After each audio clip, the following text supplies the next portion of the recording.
Hi friends, ఇదేంటంటే sprouted రాగి floor ఉంది కదా, అది ఒక గ్లాస్ నీళ్ళలో ఒక స్పూను కలుపుకొని ఉడికించుకోవాలి. ఉడికించుకున్నాక దానిలో బీట్రూట్ని తురిమి బీట్రూట్ కూడా వేసి కొద్దిసేపు ఉడికించుకోవాలి. తర్వాత మిక్సీలోకి నానబెట్టిన బాదం పప్పు, నానబెట్టిన జీడిపప్పు, ఇంకా నెక్స్ట్ నానబెట్టిన బాదం పప్పు, జీడిపప్పు, కొబ్బరి ముక్కలు కొన్ని వేసి మిక్సీ తిప్పుకొని దానిలో ఈ ఉడికించిన రాగి పిండి, బీట్రూట్ తురుము ఉంది కదా, అది వేసుకొని తిప్పుకొని తేనె వేసుకొని తీపి సరిపడా తేనె వేసుకుని తర్వాత దానిలో నానబెట్టిన సబ్జా గింజలు, నేను నానబెట్టలేదు, ఇది వేడి చేస్తుంది కాబట్టి సబ్జా గింజలు నానబెట్టినవి దీనిలో వేసుకొని తాగితే వేడి చేయకుండా ఉంటుంది. ఇది calcium rich protein drink.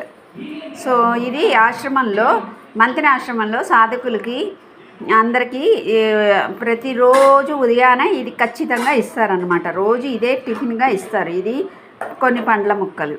So ఈ విధంగా అందరూ ఇది చేసుకొని తాగండి. Calcium rich protein drink. కొబ్బరి కూడా వేస్తాం కాబట్టి మేధాశక్తిని పెంపొందిస్తుంది, ప్రోటీన్ అంతది. పిల్లలకి యాక్చువల్గా ఇదే ఇవ్వాలి టిఫిన్గా.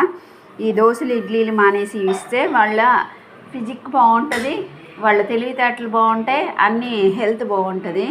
సో కాబట్టి ఇలా మీ పిల్లలకి ఇచ్చేదాన్ని ట్రై చేయండి. థ్యాంక్ యూ ఫ్రెండ్స్, ఉంటాను. బాయ్. టేస్ట్ బాగుంది.